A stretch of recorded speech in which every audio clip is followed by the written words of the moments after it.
Welcome to the Music Mindset Podcast. My name is Whitney B. I'm JP. I'm RIEL. We have a special guest tonight. Sean Spencer. Sean Spencer. That's like, I don't know, that sounds so like basic but very important at the same time. I'm going to choose to take the compliment. It's like, I don't know, it's like, he sounds like he should be somebody, right? Sean Spencer. Sean Spencer. Alliteration. Beer pong king. Yeah. I do his two first names. Yeah, that's part of it. I think it's also got the alliteration like Marvel characters, like Peter Parker. Yeah, That's there hard. you go. It's tough. Anyway, so what are we doing here tonight? We're talking to Sean. Glad we established that. I'm glad I'm in the right room. That was awkward. Like, you guys threw me off. I don't even know where the hell I wanted to start really quick. Sean is with a band called Real Talk. Is it Real Talk Music or Real Talk? Just Real Talk, yeah. Just Real Talk. Yeah. Really, really real talk. Damn right. Every time I hear it, I always think of that fabulous song.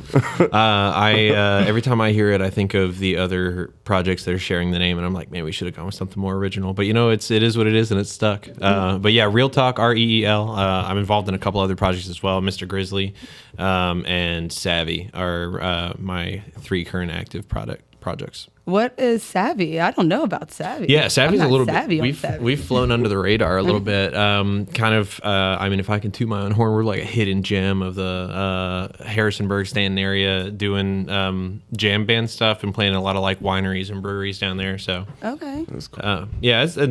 that's my roots. From like the jam scene and stuff. So what you guys see up here is a very different side of me, and that's like down home Sean, doing what I do. Yeah. What's up? Yeah. So the Savvy and then Mr. Grizzly, I know is acoustic or not acoustic. What's the word? Why am I- Instrumental. Yes. Yes. Yeah. You can't think today. You're good. No vocals. Yeah. There you go. Yeah. Mr. Grizzly, instrumental trio. I don't ask me to classify it though. It's like progressive funk, jazz, metal. It's all over the place. It's guys being dudes, like just goofing What, like around. Dream Theater type shit? Definitely a big inspiration, yeah. More often than not, I can't tell you how many times we've been sitting in the room trying to figure a riff out or whatever, and we're like, oh, what about that Dream Theater lick? And do something like that. Because we all grew up on that shit. Right. Yeah. I'm not hip. Man. I'm not either. I have no idea what that John is. Petrucci's God, man. I'm not savvy. That's No, that's me. yeah. Don't be biting. Yeah. Can't help it. All right. So, and then we've got Real Talk, which is how we were introduced, is through Real Talk. And I've talked about Real Talk and Victoria because I'm such a fan. And but yeah, Really are. I am. I really I fuck am. with them. Me too, They're man. tough, Yeah. man. You guys are She's tough. fucking great. I appreciate you guys' bands too. I mean, I Thanks. like all that shit. Honestly, yeah. Especially seeing you guys live. I fucking Oh, love yeah, all that yeah. shit. Appreciate y'all. That was like so worth the wait, and it was like such a massive buildup for us, like because like we for whatever reason just couldn't get out to any of the shows that we tried to, and then when we finally got to experience it, was like amazing. Was that it? Was Ducky it or the, Granny's? Oh, Granny's. That was the Oh, first time sick. we Yeah. actually watched you guys. Like no, we at the living room. Yeah, we Sure. were, when everybody it was like in pieces. That's I a feel. different vibe, Yeah, though. Yeah, yeah. It's a very different vibe. It's Yeah, definitely in pieces. Yeah. yeah. That's cool though. I like that. I like that vibe. The whole The living room chilling- jam yeah, session. I like all Yeah. that. Me too, man. I mean, that's where all like I got my start. Like when I'm talking about Savvy being like the jam centric thing, where I come from. I mean, all of my music career, everything that I've spawned from me and my buddy Dylan starting Blue Hour back in the day, and that was just a couple of dudes tripping out in the living room and with some loopers and guitars and jamming out. Eventually, you just decide I want to do this in front of people, and you gotta find a band. That's what's That's up. dope. Yeah. It's like picking up the sound. How old were You're you? good. How old were you when you said you started like back in the day with your band? So like my very first run-in with bands was back in when I was like 14, and it was my neighbors and I. We had some guys get together and we just did like pop punk covered like Kryptonite, that kind of shit. Oh, shit. That's your song. Right Yeah, there. hey, we was jamming at Blink-182 Yes, the other day that's because what they I'm got saying. back together. But that's still, I can't afford those fucking tickets. But that it speaks to me. I love that stuff. But I not gave up, but was not really active in music for about a decade. I mean, I played guitar and stuff and messed around with friends, but it wasn't until like 24, 25 I decided like I want this back in my life in a big way, because I've been working IT since I was 18, and it's just not it's been comfortable, but it was really empty and shallow, and music felt like the thing I was missing. So I started looking for a band, got into a cover band out of DC area called Potomac Groove Project. I played guitar with them for like just under 2 years. Like doing your typical bar band, superstition, that kind of Covers and all stuff. that shit, yeah. But that got me back into the love of like performing and being on stage, and sort of reignited that need. And after that, it's been all original music. So I got with Dylan to do Blue Hour when I was, I think, like 26, 27, maybe. Okay. How old are you now? 29. I'm turning 30 at the beginning of November. Okay. So it's been a few years. Yeah, rip to the 20s, man. But my brother said 30's the new 20s. Yeah, that's what I hear. 30's the new 20s. My younger brother said 20s are the fuck around years, 30s you got to find out. So Yeah. we're gonna see. Facts. Yeah. And then 40's right around the corner. I know. That's what I'm like. You guys are That's like, what I'm fucking looking at here in a little bit. couple more. You could have fooled me though, man. I mean, Thank you, man. Yeah. They say I could play 29, so I take it. I think, and I honestly think that a big part of it is how you wear it, right? Like how you Facts, present facts. yourself. Yeah. I've met people who are 40 that look 60, and I know. people who are 40 that look like 30. Washed. yeah, And it's all just like what you carry with you. And I think if you're another big part of like deciding to do the music thing is like I wanted to. You gotta stay youthful. Yeah.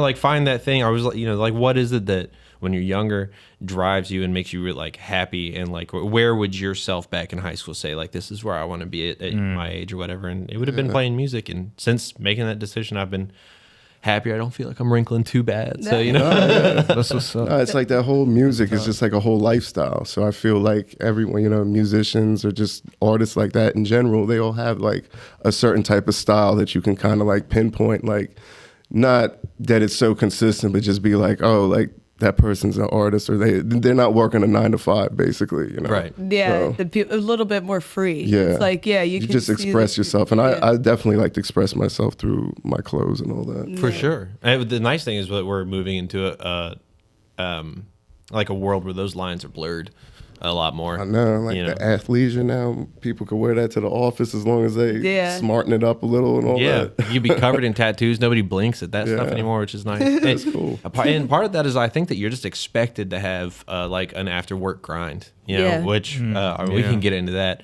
because I mean, I don't know. The topic of grind is such a varied thing, you know. Like I'm full in support of people grinding for their dreams and stuff, but like the supposition that you're supposed to get up, go to bed, and wear yourself to death the whole time, I'm at odds with that. So Me too. Yeah. I agree with that. I think that I'm the one who's like, I've always lived in that, and I'm like learning to like let go of that because I have been going my entire life. Like I can't even remember a time that I wasn't hustling. Like, you know what I mean? And we've talked about a lot. Like right now I'm trying to learn how to slow down. It's, I'm getting there, but just enjoying like my house or like that kind of stuff. Like if I get up, I don't know, I feel like I'm doing something wrong if I'm not like going somewhere. I don't know, but I appreciate being around people that like oppose that because it kind of makes me feel like, oh wait, I'm the one that might be a little wrong here. So, yeah. I mean, I understand, like, because you said, we talked earlier that how, you was in IT and so was I for a little bit. And when you said soulless and unfulfilling or whatever you said, completely. Yeah. I mean, I don't know how many times I'd be in my fucking cube just being like, oh, this is such a fucking dead end job. Like, and I remember the dude next to me, like he was older and shit. And he asked me, he's like, can you see? He's like, so what do you think? You're going to be doing this till you're 50 or whatever? And I was like, oh God, I hope not. You know what I mean? Like, please, fuck no. Exactly. And I remember like the look he kind of gave me, like, I was what's like, wrong what? with you? Yeah, like the fuck.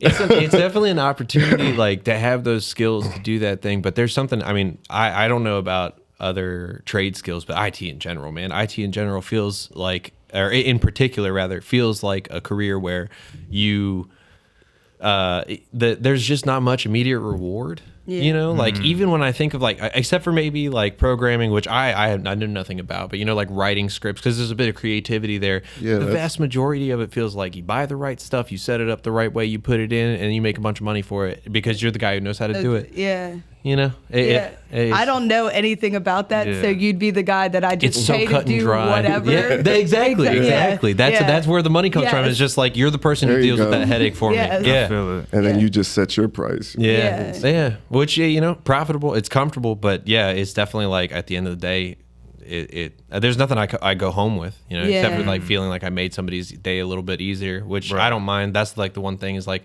you know, somebody calls in, they're a nice person. I'm like, hey, I'll help you out with your problems so that you can do your job and, you know, not stress out. That's the only reward I get is at the end of that phone call. Yeah. So I like the people aspect, but music is definitely like the whole process that's something that I would wake up and grind. Yeah. Well, see, and that's what I was just thinking about, like, listening to you guys. I don't think that I've ever really, like, had that feeling of that dead end job because I've never sat in one long enough. Well, good for you. That's what's up. No, but that's not a good, like. No, that takes Waffle House, using Waffle House for a Yeah, minute. but I mean, if you really look at my Waffle House career, I don't think I had even a 1 year stretch during the 12 or 13, 14, 15 years that I have worked for Waffle. I think my shit was like 7 years.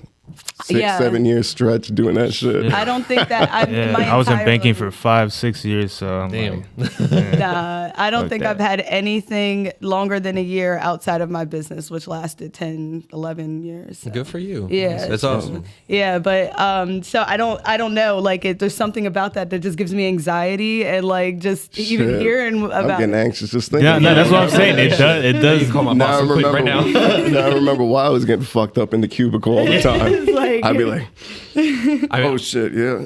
All right, I'll be down. And even the jobs that I was attracted to, like, I still liked food service, fast paced. Like, I could never sit at a desk like that. I'd probably go insane. Actually, the first office job that I ever had was a cubicle. I got fired my first week because I was sleeping in a. You was sleeping. I fell asleep in a meeting and woke up, and literally the whole team was gone, and they just left me in there. And I was That's like, hilarious. She'll figure it out later. That's a red flag. yeah. They probably just looked at you and shook was their like, head and yeah. left. Yeah, and I don't even know why I fell asleep. There wasn't anything that added to it. It was just like, nah, this is Job not was gonna that be- boring. Yeah, they were, and ironically, they were talking about LLCs and all the things that I like love to learn about and talk about now. But at the time, I was like, I honestly, I remember when they were talking about it, I felt like I didn't understand why this was a job. The job was to collect missing information. So you had to call like business owners and ask them if they were an LLC or if they were an S corp or whatever. But it's like literally you could look up the business and figure it out. Wow. And I was just so confused as to how like there was an entire training room full of people, and I was like, yeah, now I'm going to sleep. Anyway, so I have a question about back to the music. What instruments do you play? So a pretty wide variety. I play bass. I would say is like my most connected instrument. I play it more than anything else. But I'm familiar with a keyboard, with guitar. I played in the orchestra a lot as a kid. But we were at that party with what was his name? Phil. And I'm nowhere near that. He went to the bathroom for a moment. I picked up his violin, and I was like, I can't play this shit anymore. Yeah, I play viola. Yeah, that's what I did. I did viola. Yeah, I love the viola. Yeah, I did too for a while, That's and then I sick. picked up guitar, and I was like, "Well, if you can't play Green Day on viola." Yeah, True. no, I love the sound of the viola over the violin. I don't know. No, What's same. the difference? Yeah. It's warmer. The- It's warmer. It's like fuller, but not like Isn't I it don't a know. little It's like It's a little scaled bit a little bigger. longer? Yeah. yeah. Like, What about the cello then? This, Yeah, no. If I could go back and do it again in the orchestra, it'd be cello all day. Cello? Yeah. I don't know if I Shit, could. imagine I being a don't know kid about that. fucking lugging that shit around Yeah, all day. that's all I that's was true. just That's thinking true. about, like legit. Yeah, they never sat with anybody on the bus because That's what I'm saying, they yeah. sat with Yeah, their cello. I was like, ah. My But best friend. yeah, but the orchestra is dope. I mean, it's a great place to start. It's where I started, fourth grade. Yeah, I was 5th grade. Man, you brought back some memories. I was first chair viola. I was all excited, and we would have been besties, dude. I was like I was the first chair of 3. But you couldn't tell me nothing. When you first chair, that's all that matters. Yeah, Like, what chair are you? I don't need to hear. Who cares how many? Enough from the second chair, please. No, I resonate with that a lot. Yeah. I picked up guitar in like freshman year of high school and started learning that. Ironically, because I had a girlfriend at the time who had a crush on my buddy who played guitar. And I was like, well, obviously that's why. So I got him to teach me how to play guitar, and then from there on, it was just like, Can you read music? Read or slowly. I mean, like so tablature is pretty quick, but like notation, yes, I can read, but it's a slower thing. Oh. If you set anything down in front of me, I can definitely interpret it. In real time, no. I mean, I used to be able to read alto clef because that's what we read as violists. Yeah, but well, I asked you that because when I played, I pretended. I always went off of. No, really? Good. Dang, you got acting chops too. And I never told anybody. I told him. Either you're good at pretending, or that second and third chair viola were really bad. Who knows? That's funny because I played in 7th grade. I played guitar at the jazz band, and I did the same shit. I pretended to play. I had my shit on low. It's a bit easier to do in jazz, at least, because there's a little more freedom. I mean, when you're expected to play some eighth notes in viola, it's like you're not playing eighth notes, conduction. Hey. Wake up. I was like, man, I don't know them fucking chords. Fuck that. I just felt like it took too long. Like if I had to stop and like read it, I'm good. I might die today. A second, I need like my. I played trombone. I'm just kidding. And trombone in 6th grade, so I guess I learned a little bit, but. Yeah, it was just carrying that motherfucker, yo. Fucking carrying that fucking trombone in the bus. I was like, hell no. Like, I ain't getting no fucking bitches with this shit. You know what I mean? Like, now you would, man. You kidding me? That's funny because that's how I felt with guitar in the jazz band. Down with the I was like, man, carrying I was that shit nice. around, Yeah. And then fucking just those songs and shit. I was like, man, this shit's whack. It wasn't until like high school, and then I joined like a band, like a real band with other fucking musicians and shit. Then that shit was like cool. And then the fucking chick you're not gonna get laid playing an 1812 overture, but exactly. You start fucking around with like lettuce and this shit. Then you start pulling. Oh, that's what we were talking about. It was like the phrase that I kept saying was classically trained, and you had a question with that. Yeah, because she said that you was classically trained, and I've heard that before, but to me, every time I hear that, I always fucking think of the Karate Kid, Ralph Macchio in Crossroads when he's at Juilliard. Yeah. And shit, you know what I'm talking about? Yeah. Yeah, so like, can you break that down for me a little bit? What, like, classically trained? Yeah.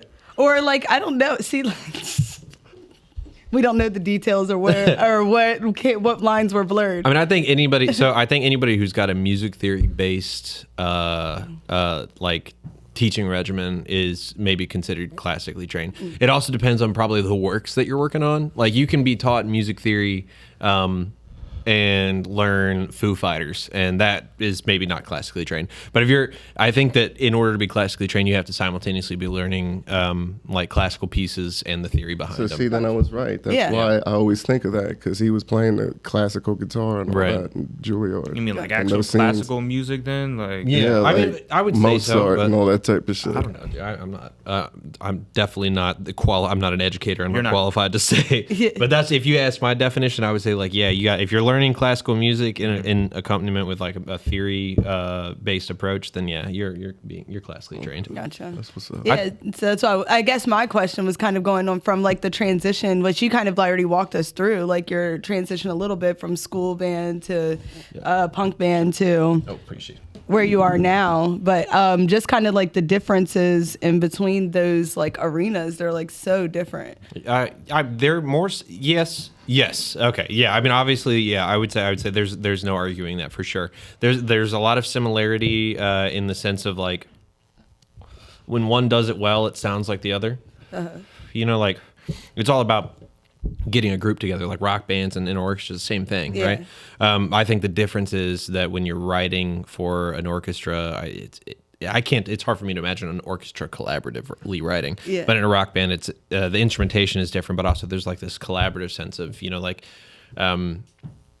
it's everybody's a composer. Yeah. And not always, not all bands, but like most of my experiences is some of the best stuff comes from when it's about everybody's influences. Yeah. Because that's like unique territory. I mean, I can write, don't get me wrong, one of my goals in music is to write and produce and release an entire album of my own. I don't know what the hell it's going to sound like yet because I haven't started, but that's a goal. Mm-hmm. But I know that is going to sound different than anything I work on with other people because it's not just my voice in the mix, Right. And that conversation is so much of what drew me to this side because I initially my career goals as a musician were to be a composer, for film scores. I loved scoring.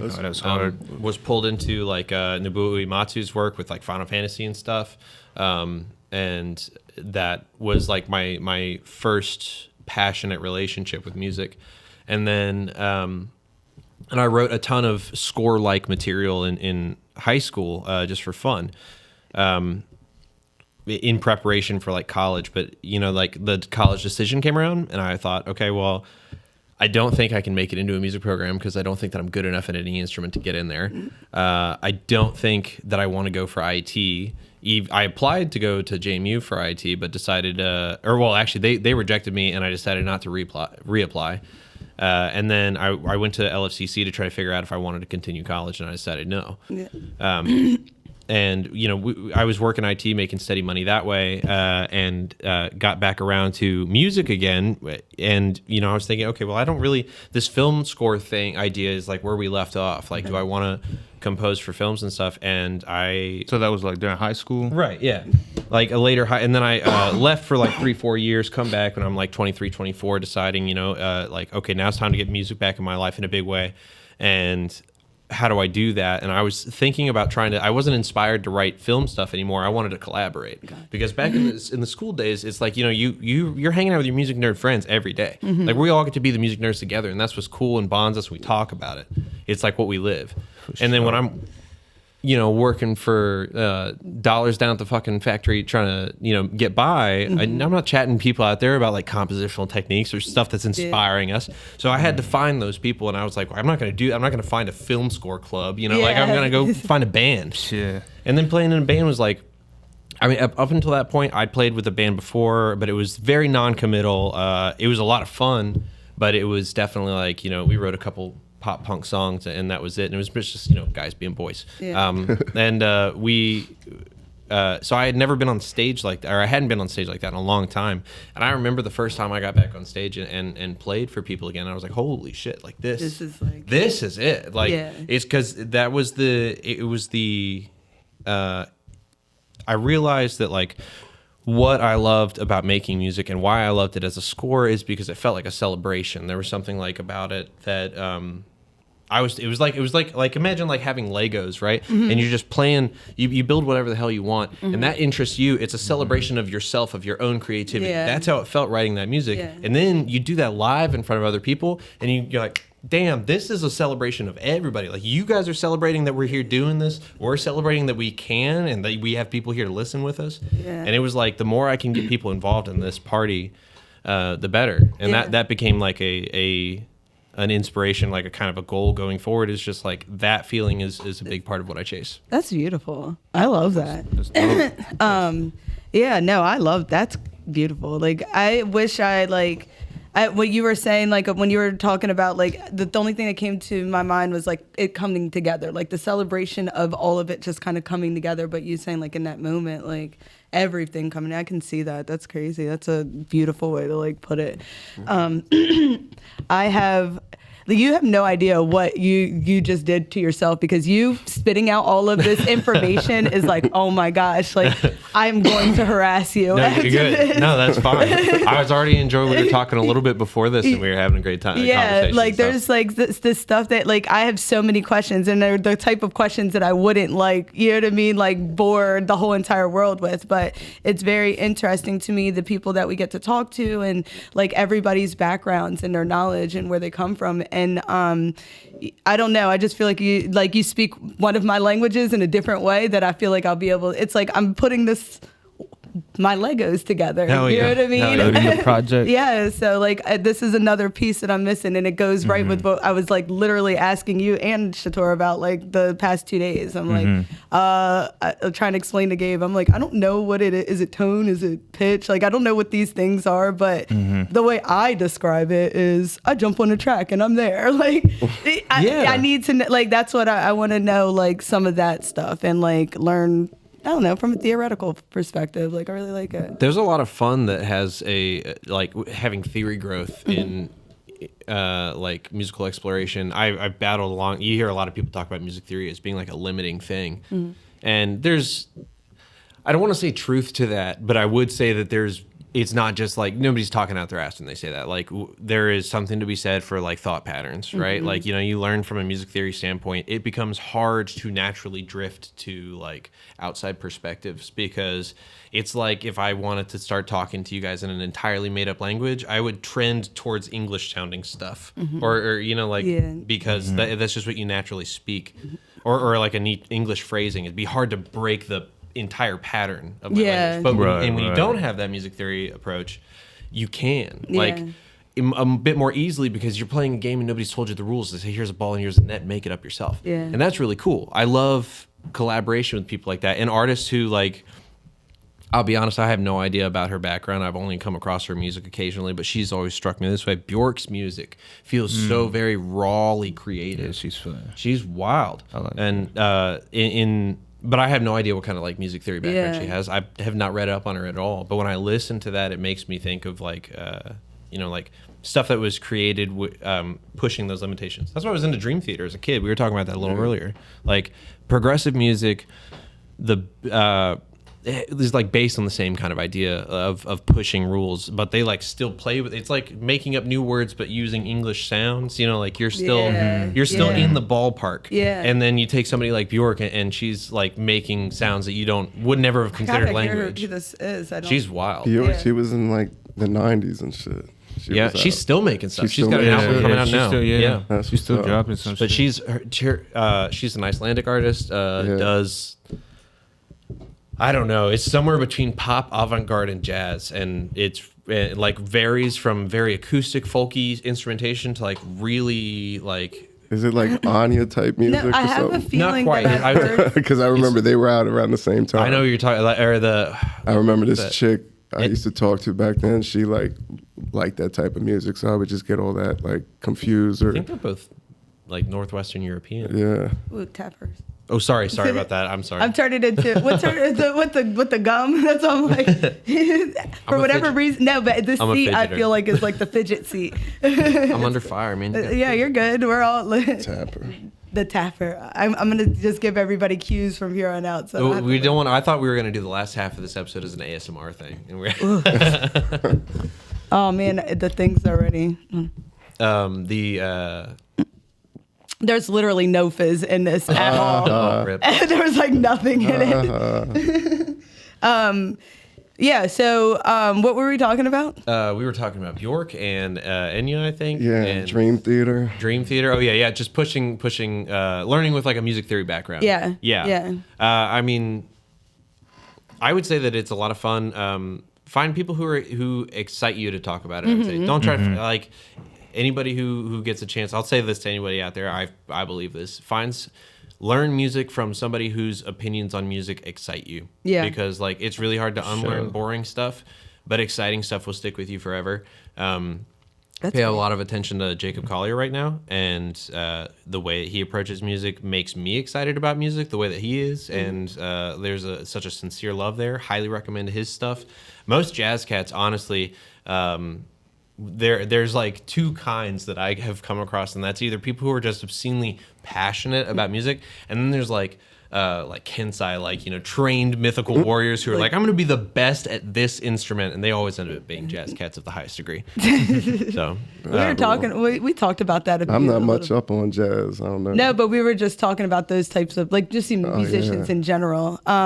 So speaking of things that excite you or make you excited about music, we like checked out some of the bands that you had mentioned. Oh hell yeah! The first one was Oregon Freeman. Oregon Freeman, dude. How was that? It was hard. Yeah, so the song, I forget what song it was, but she played a song for me, and obviously the organ and shit. So it reminded me of Vanilla Fudge. Oh yeah. What's the fucking song? Oh my God. Keep Me Hanging On. Yeah. I'm not familiar with the song, but I know. So it reminded me of that, and I was like, that's cool. And I forget because like I could only I was watching it through the Zoom or whatever the fuck that she was playing, so I couldn't like hear it all the way. So I don't know if there was like heavy guitar or whatever, but it just that the organ part did, and like Vanilla Fudge was like heavy rock band, late '60s and shit. So I highly recommend them, man. Their groove is nasty. That first album in particular is just front to back bangers, man. That was the one I listened to. I don't remember. I'm not sure which one I pulled up, to be honest, because we went off of YouTube and I went to like the live sure it was performances. Yeah. The second one was something with the L. Little Tybee? Yes. Little Tybee. There, dude, I'd like to be honest, I don't remember. The one that stuck with me was the Fleet Fox? Fleet Foxes? Fleet Foxes. Yeah. I just saw them at the Merriweather Post Pavilion like a couple months ago, and my God, what a show. I mean, I'd run into them a couple times before, but like that show, I'd only known their hits and went and saw them, and they blew me away. They're so freaking good. Yeah, that was like, they really like look like had they that 70s sound, like that old school like 70s. Those harmonies in those songs too are the crispest. They sound clean. Yeah, I forget which one. See, I should have like written that down to reference like what we actually listened to, but it made me like pull up like the Carpenters because he doesn't know. Like, I wasn't into the Carpenters. Yeah, he didn't know. Yeah. Honestly, my dad, that's like. I'm not labeling the Carpenters. I'm just saying associated with my dad because that was like his band. He got me into showed me some of them, and then got me into freaking Moody Blues. Okay. Dude, Moody Blues bang. I don't know. No, yeah. No. I definitely heard of them, but I don't really know any like songs. Nights in White Satin is Moody Blues. It's either Nights in White Satin or I think it's Nights in White Satin. But that song, classic. I bet if you heard it, if you know '60s radio stuff, it would have been definitely. It's one of those bands that like I don't know any specific songs, but like you said, I'm sure if I heard I'd be like, oh yeah, they did that. All right, exactly. Yeah, I'm the same way with like so many. It's so funny to hear a band and you're just like, oh, I thought this was these people or whatever. Like some band you had no idea wrote that one hit. Yeah. No wonder there's so many shows about one hit wonders. They're interesting stories, each one of them. But see, like I'm always in the opposite end because like the ones that I like are underground. I always think the entire world knows about and nobody does. That's how I felt about Little Tybee. The second one that you guys would have listened. I mean that was very progressive kind of stuff. But it reminds me of like progressive folk. Okay. I guess. But they dude, they have such a small follower base and absolutely crushing. They have one of the most original sounds out there. Little Tybee's self-titled album. I'll have to check that out. Yeah, definitely going to check that. The singer's got a very unique falsetto, which can definitely turn people off. I'm a big fan personally, but he's got like that third eye blind like. Yeah. You know what I'm talking about. Yeah. That's your band too. Dude, I love Third Eye Blind. He likes all them bands. Leave me alone. He always makes fun of me. No. 90s alt. That's 90s alt is the shit, dude. Are you kidding me? I mean, I like some of it, but I don't know. That's me. Dude, Never Let You Go, Semi-Charmed Life. Yeah. I mean, I fucked with like Yellow. Dude, did you guys go to Ducky? I can't remember if I saw you there. But we got there a little late. Like we got there after everybody performed. Yeah. The band that went right after Real Talk, gosh, I'm wishing right now I could remember the name. It's embarrassing. Put the name in here. But no, they covered Ocean Avenue and banged, dude. I've never heard that song live. That song's hard to sing, my guy. Yeah, I could not imagine anything. No, that's cool. It's a high range. Yes. See, I'm like, it's funny because like me sending you the screenshot, like, or the picture of when I was listening to Blink 182. Right. That's like the stuff I have to listen to when I'm by myself. Like, Well, no, there's some stuff. No, there is some stuff that him and I definitely, yes, in that arena. But then I feel like there's some of my stuff that goes a little too far on one end for him, and then he goes in the other direction. That's fair. My partner can't stand when I play Blink-182, but I like "Damn It." I remember that song. Damn It. That's one of my favorite. Yeah, man, I always love that. That's even on my '90s playlist that I have. Yeah, I'm pretty sure one of my first bands did that song. I love that song. Yeah, I love that song. What would be your? We've never talked about those. Well, like the '90s shit. Yeah. Like definitely Rage Against the Machine. Okay. I was fucking definitely like into them hardcore and shit. Battle for LA was one of my first CDs. It was like I bought 4 CDs for my first car. That was one of them. Me, it was the first 2 albums. Oh yeah. So it's fucking, I forget what the Evil Empire. That's the second one, and then I think the first one is just Rage Against the Machine. So those 2 are classic in my opinion. I fuck with them hard. They were another group that had such an iconic like. I mean, you can just tell a Rage Against the Machine. Well, fucking Tom Morello was just fucking great. Yeah. And then just like a few years ago, he was playing for Bruce Springsteen and shit. Like that's just incredible. You know what I mean? To go from like a '90s band or whatever to go that far and shit. The way that he approached like guitar was he had like I think he was at school for music when playing, and then like discovered like that kill switch technique a lot. I want to say I read some question about him answering that in an interview or something. No, actually it was Maynard Keenan's biography. Apparently he and Morello were like close, or so if I remember correctly.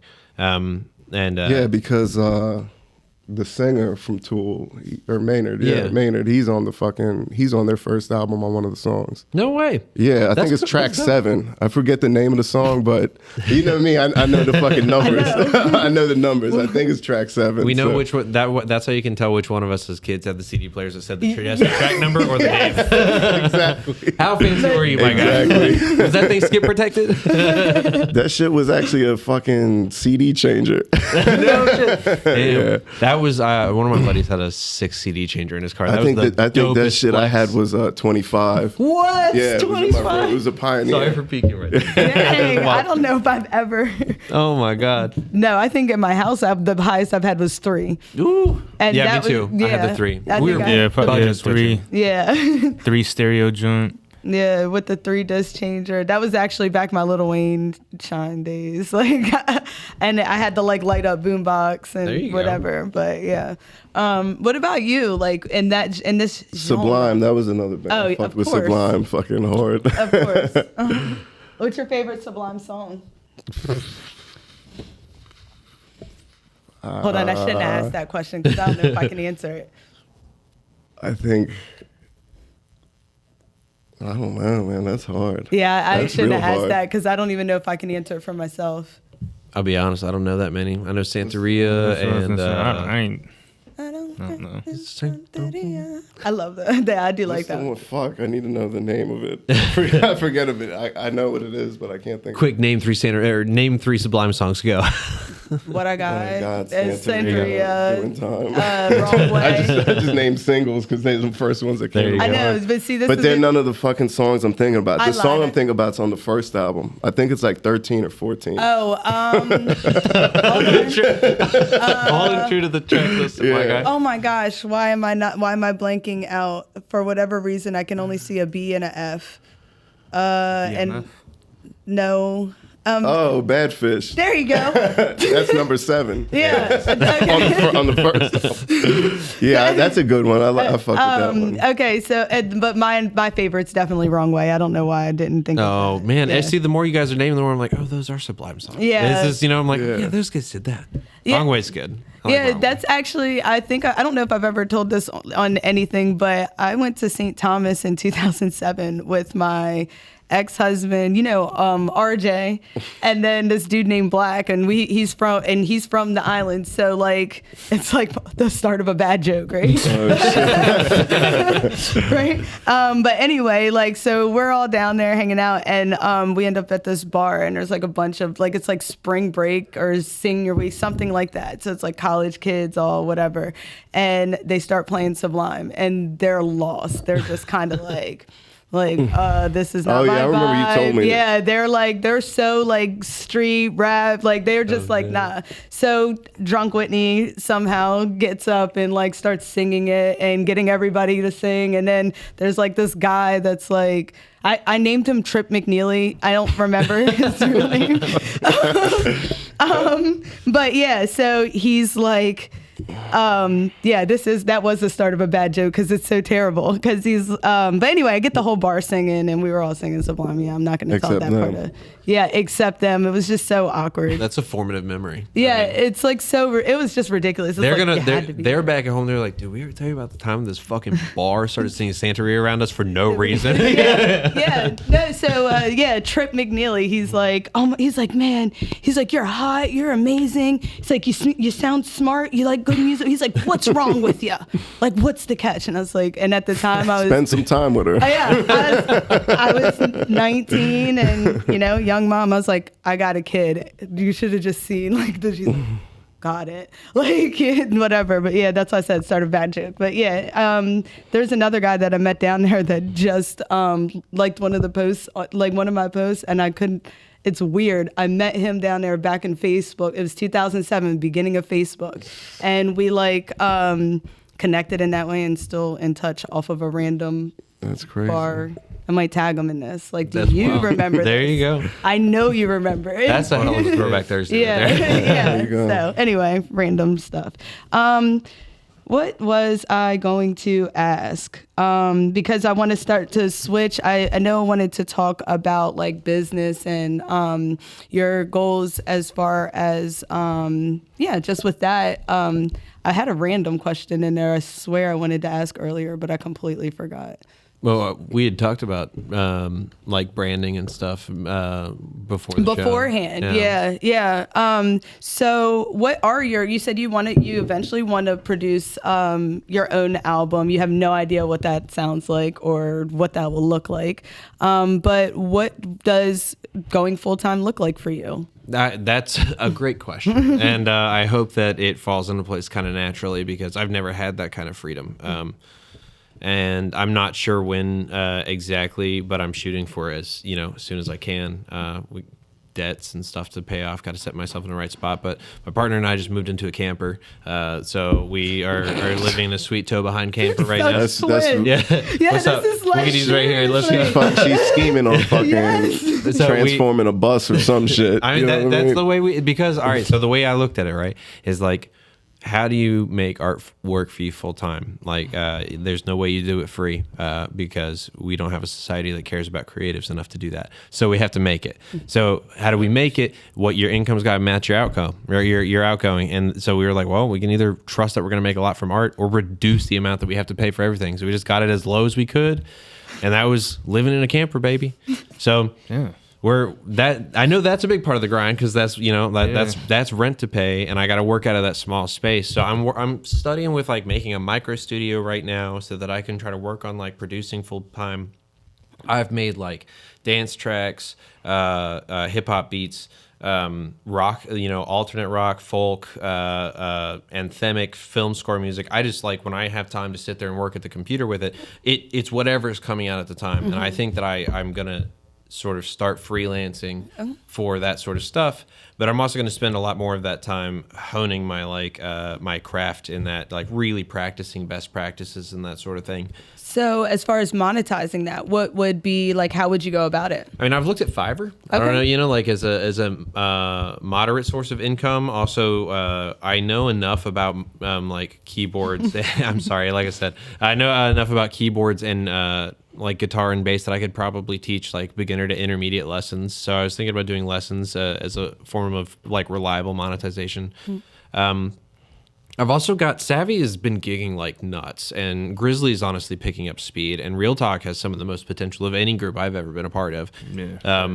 Like that I've even seen. Yeah. Dude, yeah, there's rocket fuel in the ass of that thing. Yes. And I'm looking forward to seeing what that blows up into because we've just made such an impact with the little bit that we've done so far. Yeah. And then Grizzly at the same time like is really coming into our own. Like we're working in the studio a lot more right now, so hopefully we're going to have some real cool stuff to put out here soon. Very excited about that. And we are increasing the amount that we're gigging. Savvy, just like, I gotta say, those boys are some of the most reliable guys I work with, and we are able to pick up gigs like nobody's business, and we crush. Like it's so much fun, and we're getting like reliable returning gigs. So hoping next summer, a big part of my income is gigging. You know, like shooting for it. What do you think is like? What are you guys doing? Because like we started like dabbling and learning and doing events here and there. But what are you guys doing? How are you guys getting these gigs? What would be your advice? I'll tell you what I'm doing, which is partnering up with people who are really good at booking, because I myself am not. But right, yeah, I have a hard time doing the business side of things for myself. I actually I really struggle with it. Aside from sharing stuff, which feels easy, I get like the idea of like, you know, putting forth an image and stuff. Like it scares me a little bit, you know, like I don't want to lose contact. I don't want to lose contact with the music, like the way that I have it. And I'm not saying that branding does that. I'm saying that I'm worried it would do that for me. That's, I'll give you, see, like now I get to try my little brand trailer thing I've been trying. You're creative, and this is my concept for like trying to get creative people to understand that and speak their language. So I always say, start with the end in mind, and I'll usually like get people to like paint me a picture and all that stuff. But this, to kind of like, whatever, clean that up a little bit, my approach is I'm going to ask you to make a brand trailer. I want you to really like in the form of a 15-second ad. Like literally just go, if you know, use your own videos if you want, or go find stock videos, whatever. Make a 15-second trailer. Do not overthink it. Don't, you know, go with what naturally, instinctually goes for. Edit it down. Put whatever you would say, like the trailer of Sean Spencer, like what is that?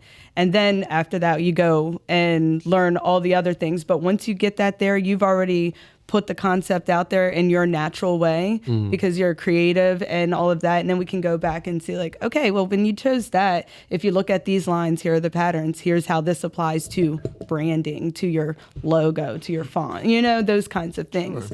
And then we apply, you know, later on. But I'm going to ask you to do that and send me your brand trailer. Okay, I'm hip for that. Yeah, I'm hip for that. Yeah, just to, and we you know, that's, you'll have to come to the workshop.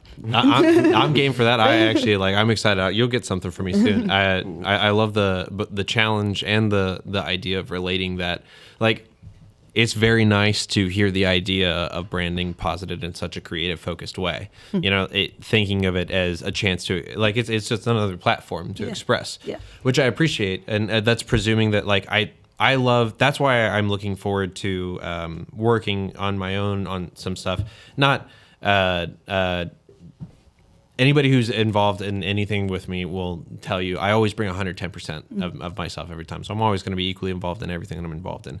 But this thing with myself, like, it's part of that would be a chance to, you know, feel what that feels like. Yeah. Right? Hear yourself and in your own voice. Yeah. So like starting from that perspective, it comes from you, and then you don't there's no way you're going to feel like it's less than or it's like watered down because you created it. You know what I mean? That kind of honesty is tough. Like, honesty is that's a big part of the artistic dream, right? Is like learning how to speak that language. Yeah. And there's something to be said for like using a public image as a rebound board for that sort of thing. Like a canvas to paint yourself on, which is cool. Yeah. And that's actually like, so, and a lot of people struggle with the content with like, it's my concept as taking it from there. But eventually, if you learn how to do that, you've already learned how to make your own branded content. So if you just repeat that brand trailer that you do with everything that you put out there, instead of it just being sharing, whatever, you literally just set yourself up to be a content creator forever.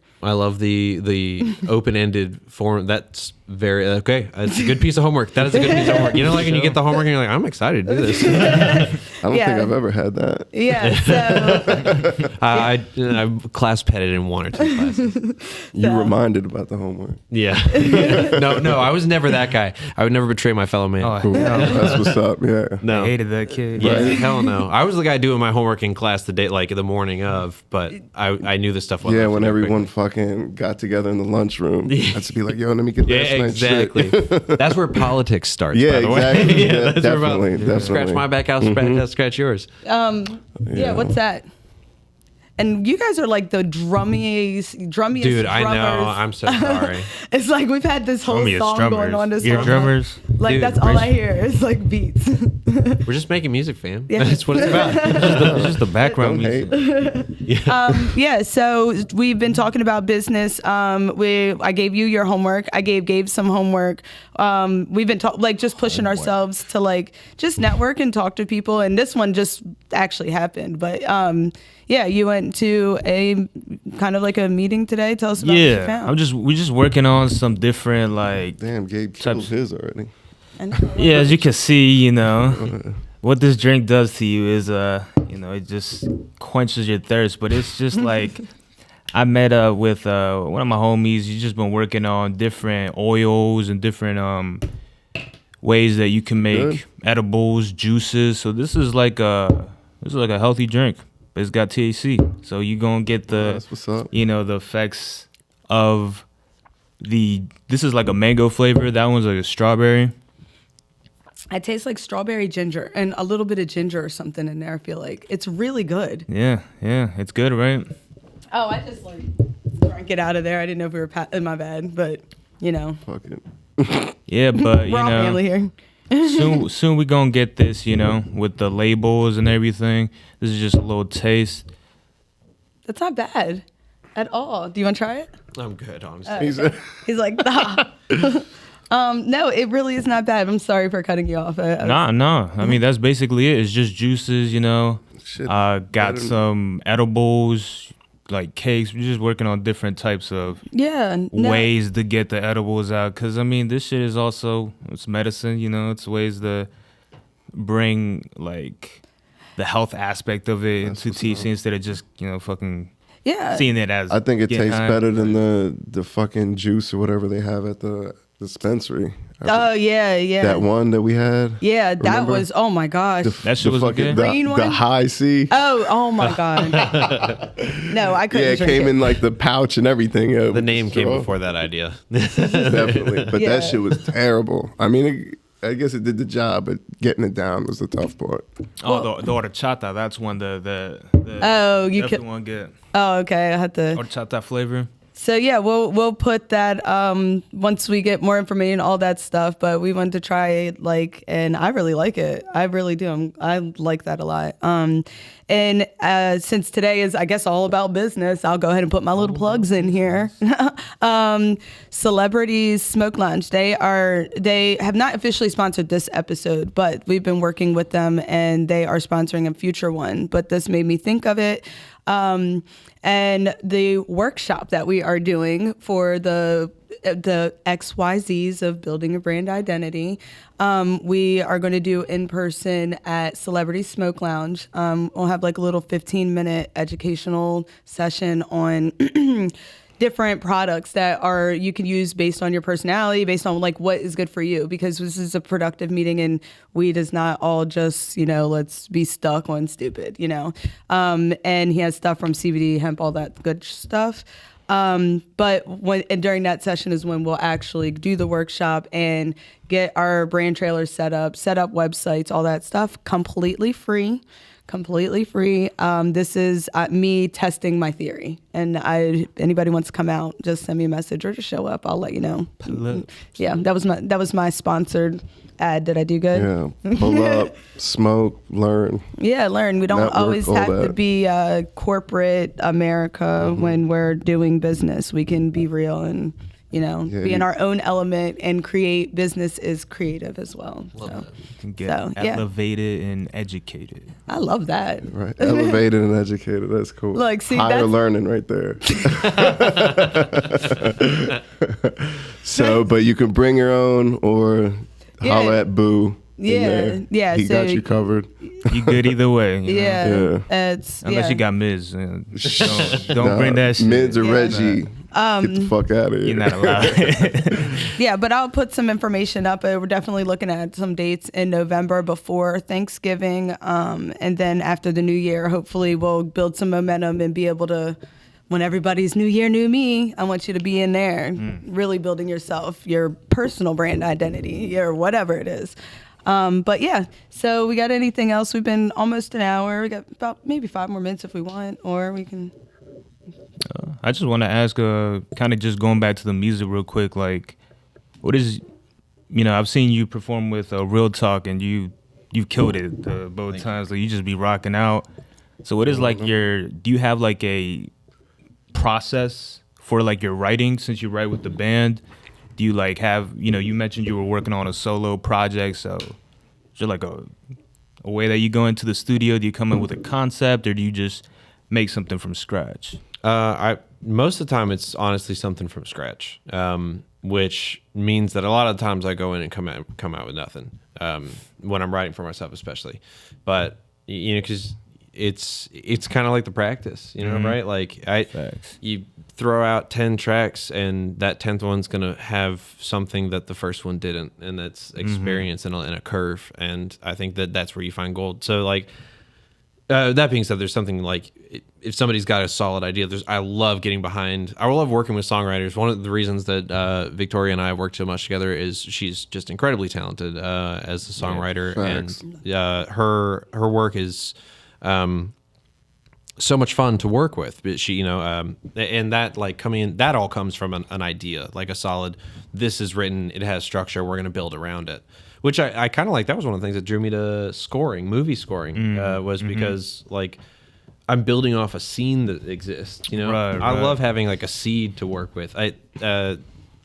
Restrictions can really boost creativity. Like saying I'm going to write this piece, but I'm not going to use this, or I'm only going to do this. Like that kind of challenge, and working with a skeleton presents that same sort of challenge.